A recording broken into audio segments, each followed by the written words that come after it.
Hello tenth class students, welcome to my channel Vigyan world.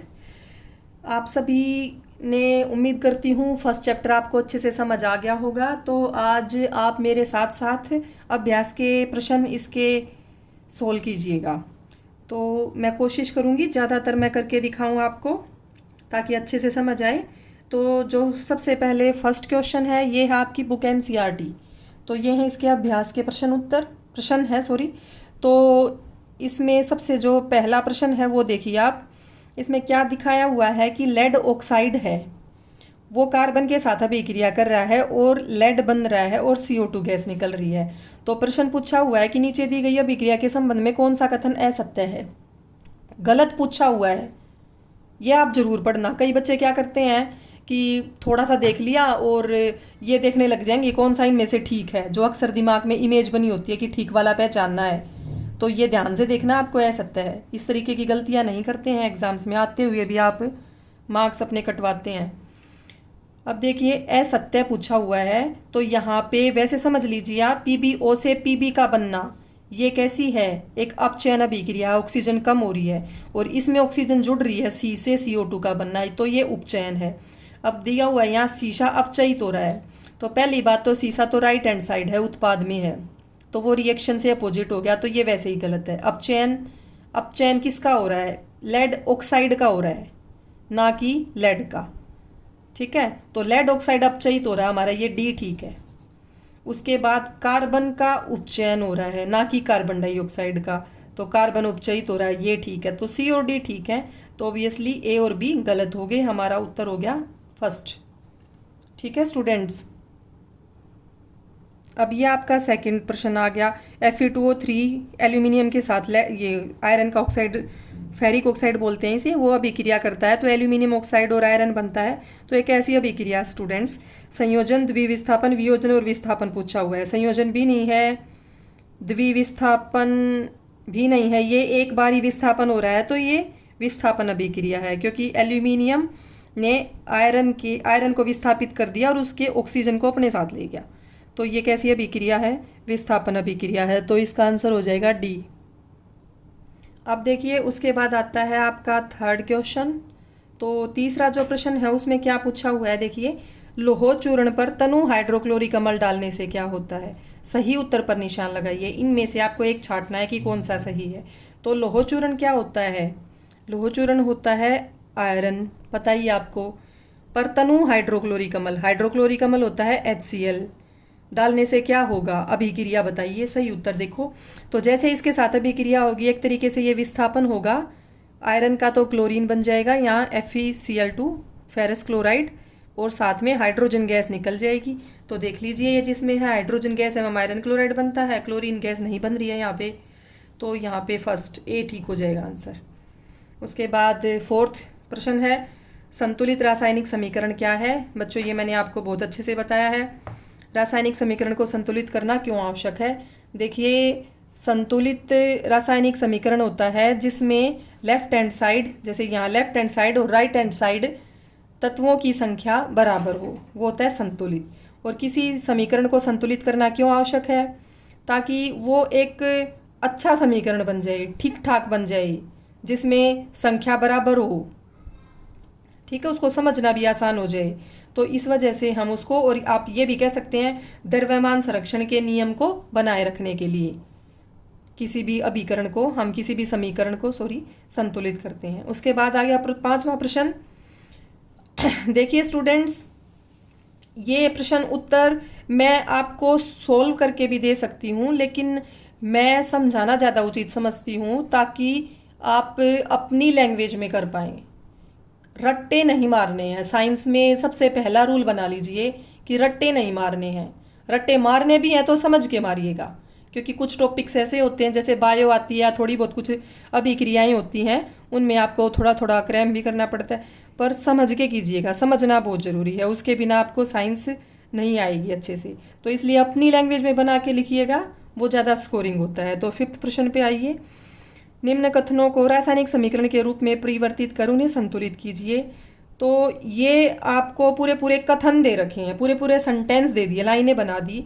तो सबसे पहले तो इनको आपके आपको इनके शब्द समीकरण बनाने होंगे या डायरेक्ट सूत्र समीकरण भी बना सकते हैं, फिर उन्हें संतुलित करना होगा। अब देखिए जैसे 5वें का ए जो पार्ट है, साथ साथ देखिए इसे, नाइट्रोजन हाइड्रोजन गैस से संयोग करके, नाइट्रोजन गैस है तो N2 लिखेंगे, हाइड्रोजन गैस से संयोग करके इसको भी H2 लिखेंगे, गैस है। अमोनिया बना रही है, NH3 होता है अमोनिया। तो स्टूडेंट्स ये एक बहुत ही कॉमन हैबर प्रोसेस है, हैबर प्रक्रिया है ये। इस रिएक्शन का, इस अभिक्रिया का ही नाम है हैबर प्रक्रिया। तो इसको संतुलित करना है हमें, तो कैसे करेंगे इसे संतुलित, आप सोचिए अच्छे से। तो देखिएगा ये हैबर जो प्रोसेस है,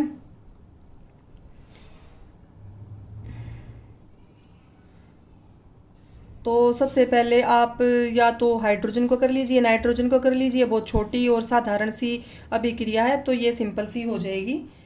N2 3H2 ये 6 हो गया, ये हो गया 6 और यहाँ पे भी 6 और 2 नाइट्रोजन हो गए, तो ये बराबर हो जाएगी। उसके बाद अगले पे जाएंगे हम, अमोनिया बनाने की ये प्रक्रिया है। तो अगला क्या दिया हुआ इन्होंने, हाइड्रोजन सल्फाइड गैस का, हाइड्रोजन सल्फाइड होती है H2S, ये गैस है। इसका वायु में दहन होने पर, वायु में दहन मतलब क्या होगा, इसके साथ ऑक्सीजन के साथ अभिक्रिया होगी, जल एवं सल्फर डाइऑक्साइड बनते हैं। तो इन्होंने अपने आप ही दिए हुए हैं, जल बनता है और सल्फर डाइऑक्साइड बनती है। ठीक है स्टूडेंट्स, तो इसमें आप क्या करेंगे, इसको कैसे संतुलित करेंगे। अब देखिए इसमें सबसे ज़्यादा कौन से हैं, हाइड्रोजन 2 हैं, ऑक्सीजन 2 हैं, इधर हाइड्रोजन 2 हैं, ऑक्सीजन हो गई इधर 3। तो सबसे पहले आप ऑक्सीजन को ही ले लीजिएगा।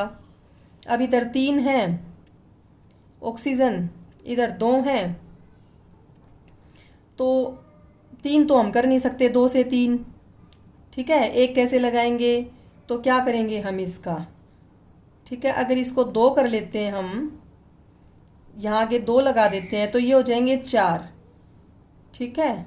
तो 2 यहाँ है, 1 यहाँ है, ठीक है, तो इससे भी प्रॉब्लम होएगी, 3 ही होएंगे। तो हमें दोनों तरफ करना पड़ेगा तब बात बनेगी, समझ रहे हैं। तो इसलिए इसके आगे हम मान लो 2 कर देते हैं, तो 2 दूनी 4, 4 ऑक्सीजन हो गई हैं इधर ये 2 पहले से हैं और मान लिया इसके आगे भी 2 लगा दिया हमने, ठीक है। मैं इसको आपको अलग से करके दिखा देती हूँ, मेन रिएक्शन में छेड़छाड़ ना करें, कहीं आपकी रिएक्शन ही रह जाए अलग से। ये दोबारा लिख लेते हैं हम, H2S + O2 H2O + SO2। अब हमने यहाँ 2 लगा दिया तो यहाँ हो गए 4, यहाँ है 2 और इसको 4 करने के लिए फिर से 2 लगा दिया, ठीक है। तो अब हाइड्रोजन हो गए हैं इधर 4 और इधर हाइड्रोजन है 2, तो हाइड्रोजन बराबर करने के लिए फिर से यहाँ 2 लगाएंगे। अब हाइड्रोजन 4 हो गया, हाइड्रोजन 4 हो गए इधर, और इधर ऑक्सीजन होगी 4, इधर ऑक्सीजन 4 थी, लेकिन जैसे ही इस H2S के आगे 2 लगाएंगे तो उससे सल्फ़र 2 हो जाएंगे। फिर से गड़बड़ा गई हमारी बात, सल्फ़र 2 करने के लिए हमें फिर से यहाँ 2 करना पड़ेगा। अब सल्फ़र तो बैलेंस हो गए, हाइड्रोजन बैलेंस होगी, लेकिन ऑक्सीजन गड़बड़ा गई जो सबसे पहले हमने स्टार्ट की थी, इसलिए यहाँ हमारा 2 लगाना ठीक नहीं था। इस तरीके से आप चेक करेंगे कि कैसे प्रोसीड करना है। तो हमें क्या लगाना चाहिए था यहाँ पे, अब 2 से हमारी नहीं बात बनी, तो इसलिए यहाँ पे हम अब की बार 3 कर देते हैं। तो 3 कर देते हैं तो 3 दूनी 6, 6 ऑक्सीजन होगी, तो 2 यहाँ और 4 यहाँ होगी हमारी ऑक्सीजन बैलेंस। तो सारी चीज़ें बैलेंस होगी हैं। कैसे हुआ, समझ आ रहा है आपको स्टूडेंट्स। देखिए 4 हाइड्रोजन हो गए हैं इधर 4 हाइड्रोजन, ऑक्सीजन 6, इधर ऑक्सीजन 4 यहाँ और 2 यहाँ, 6, सल्फ़र 2 यहाँ और सल्फ़र 2 यहाँ। स्टार्ट आप उसी से करेंगे जिसकी संख्या सबसे ज़्यादा है, ठीक है। और चाहे बेशक बाद में उसका चेंज करना पड़े, जैसे हमें यहाँ 2 से 3 करना पड़ा, आप हो सकता है शुरू में 3 भी लेते तो एक बार में ही हो जाती संतुलित। तो ये इतना कंफ्यूज होने की नहीं है, इसमें बिल्कुल ध्यान से करना, आपको गिनने अच्छे से हैं। उसके बाद हम जाते हैं, ये होगी हमारी अभिक्रिया संतुलित। उसके बाद हम अगले पे जाते हैं, एल्यूमिनियम सल्फेट के साथ अभिक्रिया कर बेरियम क्लोराइड। तो जो एल्यूमिनियम सल्फेट के साथ कौन अभिक्रिया कर रहा है, यहाँ पे बेरियम क्लोराइड अभिक्रिया कर रहा है। कौन कर रहा है? Barium chloride. तो ये हो गया आपका एल्यूमिनियम सल्फेट। एल्यूमिनियम सल्फेट आप कैसे बनाएंगे, ध्यान से देखिए। सल्फेट का होता है 2, वो इधर गया। एल्यूमिनियम की होती है 3, वो इधर गई। एल्यूमिनियम सल्फेट जो है बेरियम क्लोराइड के साथ अभिक्रिया कर रहा है। किसके साथ कर रहा है? बेरियम क्लोराइड के साथ। क्या बनेगा? ऐसे लिख देती हूँ इधर, एल्यूमिनियम क्लोराइड बनेगा, AlCl3 होता है, और बेरियम सल्फेट बनेगा, अवशेप बनेगा बेरियम सल्फेट का। तो अब यहाँ देखिए, इसको आप कैसे संतुलित करेंगे। यहाँ पे गिनिए सबसे ज़्यादा क्या है, मेरे ख्याल से ऑक्सीजन है 4 3 12 ऑक्सीजन है इस तरफ लेफ्ट हैंड साइड, और राइट हैंड साइड 4 ऑक्सीजन है। तो सिंपल सा है, 12 करने के लिए हम क्या लगा देंगे, इसके BSO4 के आगे 3 लगा देंगे। 4 3 12, इधर भी 12 हो गए। तो फिर उसके बाद देखिएगा आप, जो ये हो गए बेरियम सल्फेट हो गया, सल्फ़र देख लेंगे। अब सल्फ़र इधर है 3, सल्फ़र इधर भी है 3, ऑक्सीजन होगी बराबर। एल्यूमिनियम इधर 2 हैं, तो इधर एल्यूमिनियम कितने हैं? 1 है, तो इसके आगे भी 2 लगा दीजिएगा। तो 2 एल्यूमिनियम हो गए, 2 एल्यूमिनियम हो गए। अब क्लोरीन पे चले जाएंगे। क्लोरीन यहाँ कितनी है? 6 होगी क्लोरीन। तो यहाँ क्लोरीन कितनी है? 2 है, तो 6 करने के लिए 3 लगा दीजिएगा। ये क्लोरीन होगी 3 दूनी 6, और इधर भी क्लोरीन होगी 6, एल्यूमिनियम 2 हो गए, बच गया बेरियम। बेरियम भी हो गया अपने आप ही बैलेंस। तो इस तरीके से हम इसको, बैलेंस होता है संतुलित, कन्फ्यूज़ नहीं होना आपको। तो इस तरीके से इस अभिक्रिया को हमने संतुलित कर लिया। स्टूडेंट्स ध्यान से करना है, स्टार्ट उसी से करना है जिसकी संख्या सबसे ज़्यादा, जिस तत्व की। उसके बाद आप थोड़ा बहुत इधर उधर भी कर देंगे तो हो जाएगा। फिर नेक्स्ट पे जाते हैं, पोटेशियम धातु जल के साथ अभिक्रिया कर रही है। देखो ये है पोटेशियम के, जल के साथ अभिक्रिया कर रही है H2O। पहले आप इनके शब्द समीकरण बना सकते हैं, उसके बाद सूत्र पे जा सकते हैं अपनी आसानी के लिए। जल के साथ अभिक्रिया करके इसने बना दिया पोटेशियम हाइड्रोक्साइड का सूत्र बनेगा KOH, और हाइड्रोजन गैस निकल गई। ठीक है, अब देखिए इसमें ध्यान से, तो इसको हम कैसे संतुलित करेंगे। अब यहाँ सबसे ज़्यादा है ऑक्सीजन 1 है, ऑक्सीजन 1 है। हाइड्रोजन से कर लेते हैं स्टार्ट। हाइड्रोजन इधर 3 है, इधर हाइड्रोजन है 2। तो कैसे करेंगे, वही जैसे उसी की तरह आ गया। 2 का 3 नहीं हो सकता, 2 का 4 में भी वहाँ पे प्रॉब्लम आई थी। तो क्या करें हम, 3 तो होगा नहीं, तो वही 4 करके देख लेते हैं। इसके आगे 2 लगा दिया, इधर कितने थे, 2 दूनी 4 हो गए। इधर ये हाइड्रोजन 1 2 है ही, और इधर भी 2 कर दीजिए आप, 4 हाइड्रोजन हो जाएंगे। 2 हाइड्रोजन ये हो गए, 2 हाइड्रोजन ये हो गए, 4 ये हो गए। तो हाइड्रोजन हमारी होगी बैलेंस होगी इस तरीके से। अब पोटेशियम यहाँ 2 हो गए, ये बढ़ गया तो इधर भी बराबर कर दो। अब ऑक्सीजन को चेक कर लेते हैं, ऑक्सीजन के 2 हैं इधर, इधर भी ऑक्सीजन के 2 हैं। तो ये लीजिए स्टूडेंट्स, ये हमारी क्या होगी है, संतुलित होगी है। ठीक है, आप दोबारा भी चेक कर सकते हैं। ये सारी अभिक्रियाएं अपने आप करके देखनी है, बिना ये मैम का करवाया हुआ। देखिए अपने आप सोल्व करके देखिएगा, इन्हें आप कर पाएंगे इजीली। तो ये हमारे 5 प्रश्न पूरे हो गए हैं। अब देखिए स्टूडेंट्स, 5 क्वेश्चंस हमारे 5 पूरे हो गए हैं, छठे पे आते हैं। तो इसमें भी यही पूछा हुआ है, निम्न रासायनिक समीकरणों को संतुलित कीजिए। HNO3 होता है नाइट्रिक एसिड, नाइट्रिक अम्ल। ये होता है कैल्शियम हाइड्रोक्साइड, कैल्शियम नाइट्रेट बन गया, एक तरीके से द्विविस्थापन हुआ है, और H2O जल बन गया। NaOH सल्फ्यूरिक अम्ल के साथ यहाँ पे भी द्विविस्थापन हुआ है। ये मैं वैसे ही बता रही हूँ, ठीक है, ताकि बाई चांस इस टाइप की कोई अभिक्रिया आ जाए और उसमें आपसे पूछ लें ये किस प्रकार की अभिक्रिया है। 1 नंबर के प्रश्न में अक्सर आ जाता है। तो स्टूडेंट्स, ये छठा, 7वां और 8वां, ये तीनों ही जो प्रश्न हैं उनमें रासायनिक समीकरणों को आपको संतुलित करना है। यहाँ सूत्र समीकरण दिए हुए हैं, और इन दोनों में दिए हुए हैं 7th और 8th में शब्द समीकरण दिए हुए हैं, जिन्हें आपको पहले सूत्र समीकरण में बदलना होगा और फिर संतुलित करना होगा। तो ये मैं आपकी प्रैक्टिस के लिए छोड़ देती हूँ। मैंने कई बार संतुलित समीकरणों की प्रैक्टिस करवाई है। आपको अगर कोई प्रॉब्लम हो तो आप मेरे से पूछ सकते हैं। उसके बाद 9th प्रश्न पे आते हैं, इनको खुद कीजिएगा आप, सॉरी 9th प्रश्न पे आते हैं, ऊष्माक्षेपीय और ऊष्माशोषी अभिक्रिया का क्या अर्थ है, उदाहरण दीजिए।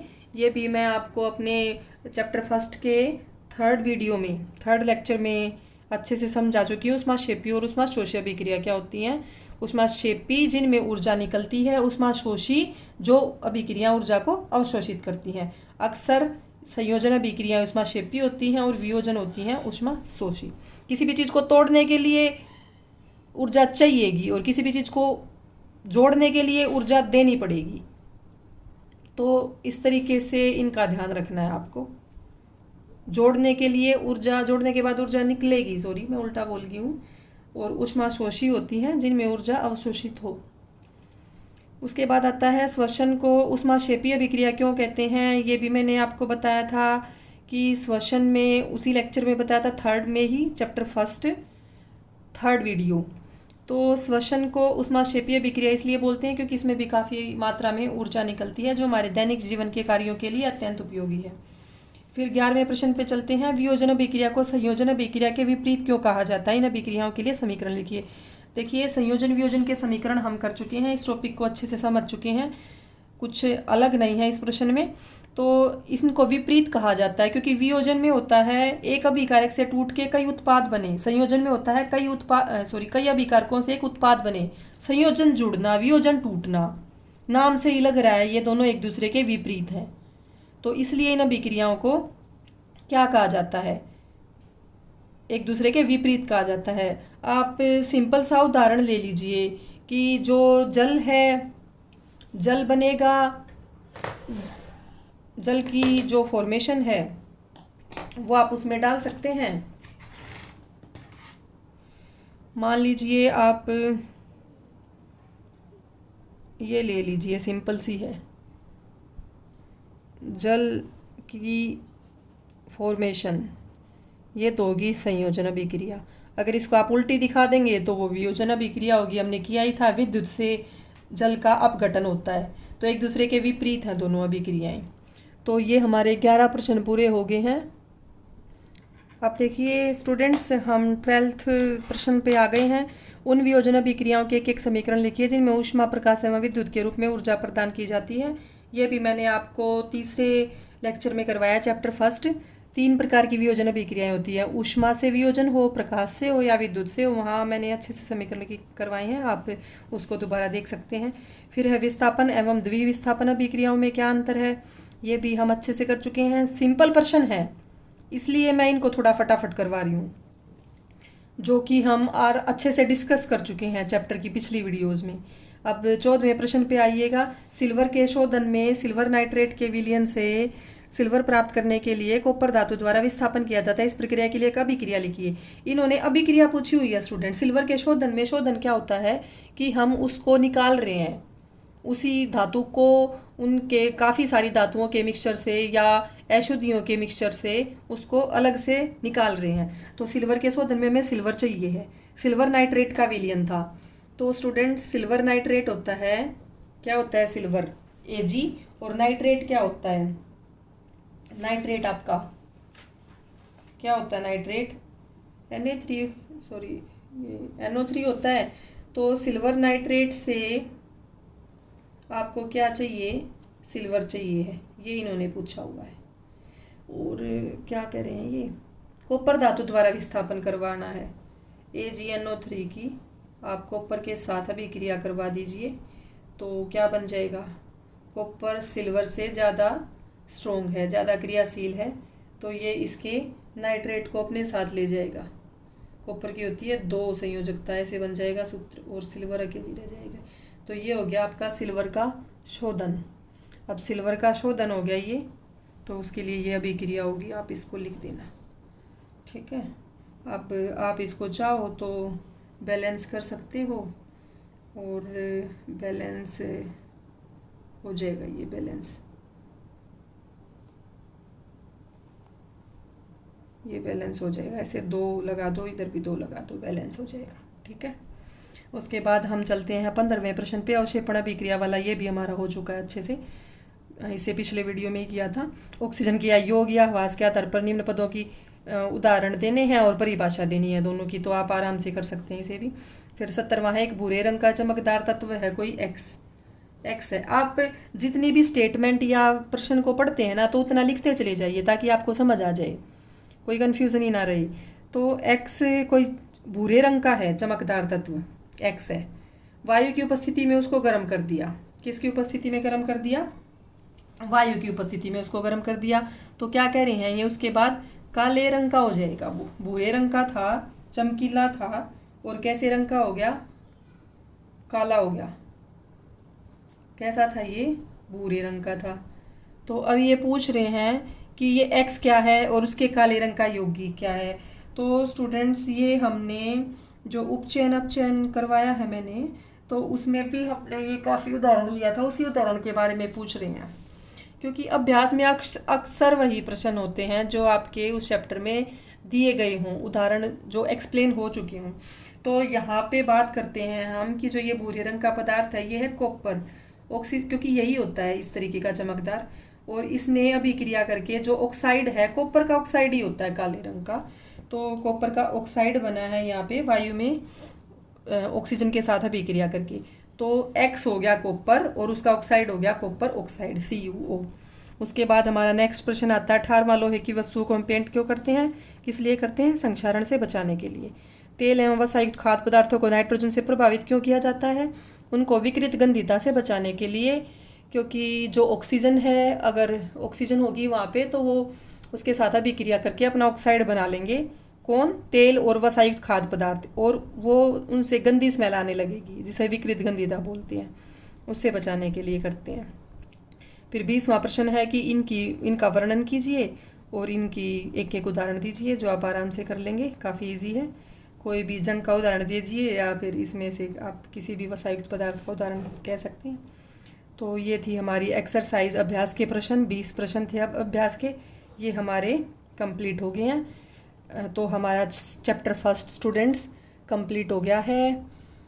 उम्मीद करती हूँ आप लोगों को अच्छे से समझ आया होगा, और अगर आपको मेरी वीडियो पसंद आई है तो इसे लाइक शेयर करें, सब्सक्राइब कीजिए ताकि मैं और ज़्यादा मोटिवेट हूँ और आपके लिए अच्छे से अच्छी सभी चैप्टर्स की जल्दी से जल्दी वीडियो डाल सकूँ। Okay, thank you.